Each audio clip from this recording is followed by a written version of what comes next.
और जो राजा महाराजा आते हैं सबके आसन लगा रखे हैं और सब राजा दक्ष के चरणों में नमन करके वो सब अपने अपने आसन पर जाकर बैठ जाते हैं।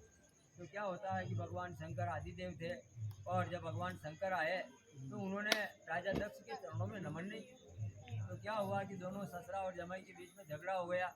झगड़ा हुआ तो इतना हुआ कि सभी विसर्जन हो, सब राजा महाराजा देवता सब अपने अपने धाम को चले गए और भगवान शंकर जी वापस कैलाश पर्वत पर चले गए और समाधि लगाकर बैठ गए। इधर क्या होता है कि फिर कुछ समय निकलता है, राजा दक्ष विचार करते हैं कि अब यज्ञ, तो ऐसा विचार कर वो फिर यज्ञ करते हैं। तो सभी देवताओं को, राजा महाराजाओं को, सबको पत्रिका भेजते हैं, लेकिन भगवान शंकर को कोई पत्रिका नहीं भेजते। तो क्या होता है कि एक रोज जब आधी रात में आकाश मार्ग से जब विमान जा रहे थे तो सती जी ने भगवान शंकर से पूछा कि हे पतिदेव, ये आज आधी रात में ये विमान कहाँ जा रहा है। भगवान शंकर ने कहा कि देखो सती, आज तुम्हारे पिता के घर यज्ञ हो रहा है और तुम्हारे निमंत्रण नहीं है और सबके निमंत्रण है, इसलिए सब वहाँ जा रहे हैं।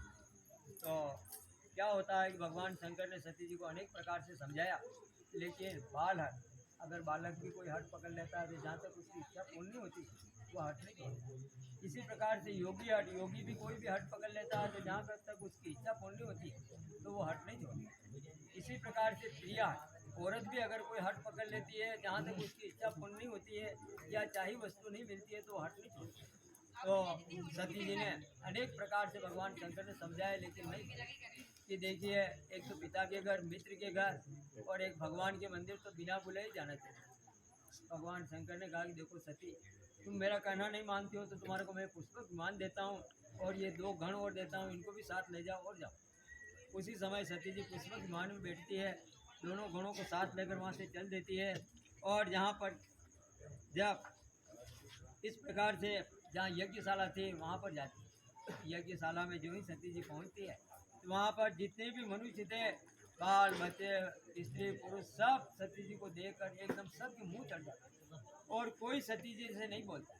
सती जी पूरी यज्ञशाला में घूम जाती है, राजा रानी के पास में निकलती है तो रानी ने भी धीरे से कहा कि बेटा हो, लेकिन सती जी ने सुना भी नहीं। तो इस प्रकार से सती जी जब पूरी यज्ञशाला में घूम गए, लेकिन उन्हें वहाँ पर भगवान शंकर का कहीं पर आसन नहीं दिखाई।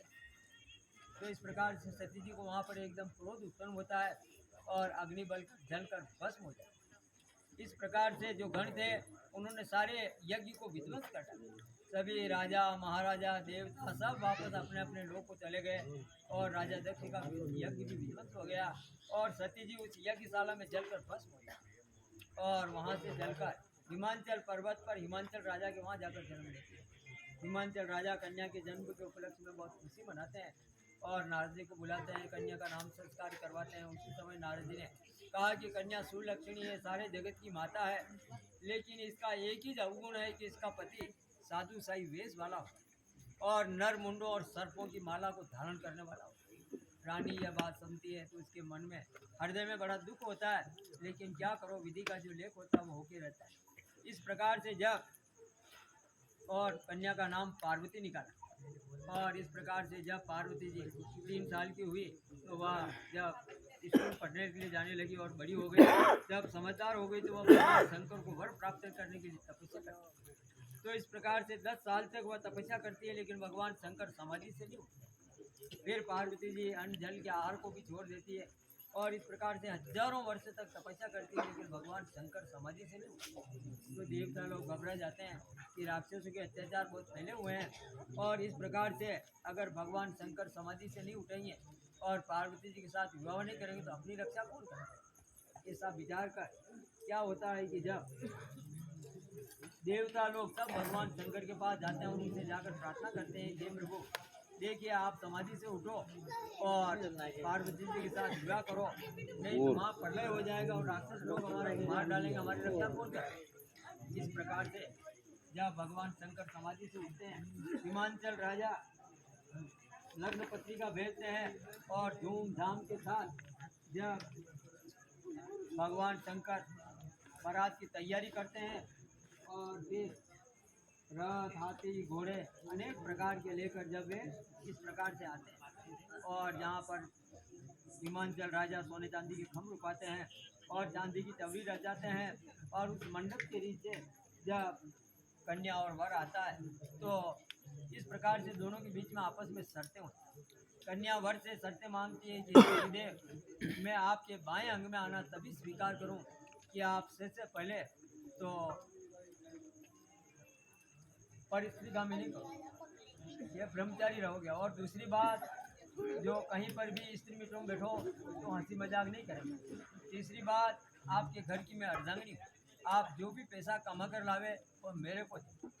और चौथी बात, कहीं पर भी आप खर्च करें मेरी सलाह से करें। और पांचवी बात, आप कहीं पर भी तीर्थ यात्रा जावे तो मेरे को भी साथ ले जाए।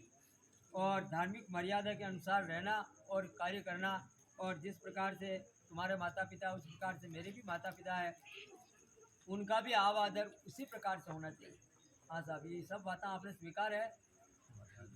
हाँ, अब कन्या कहती है कि हे वर कहता है कि हे वधू, तेरी शर्तें मुझे स्वीकार है, लेकिन अब मेरी शर्तें हैं जो मेरी आपको स्वीकार हो तो मैं आपके बाएं अंग में आऊं। जिस प्रकार से आपके माता पिता उस प्रकार से मेरे भी माता पिता हैं, तो उनका भी आव आदर उसी प्रकार से होना चाहिए। और दूसरी बात, मेरे घर का जो भी कार्य है, खेती बाड़ी और गाय भैंस मवेशी सबको भली प्रकार से संभालना। तीसरी बात, जो कोई भी घर पे मेहमान आ जाए तो उनका भली प्रकार से आदर सत्कार कर। इस प्रकार से वर और वधू दोनों के बीच में शर्तें स्वीकार हो जाती है। कन्या वर के बाएं अंग में आ जाती है। हिमांचल राजा अनेक प्रकार की मिठाइयाँ बनाते हैं और सभी बारातियों को भोजन करवाते हैं, और फिर अनेक प्रकार का दहेज कर सोना चांदी रथ हाथी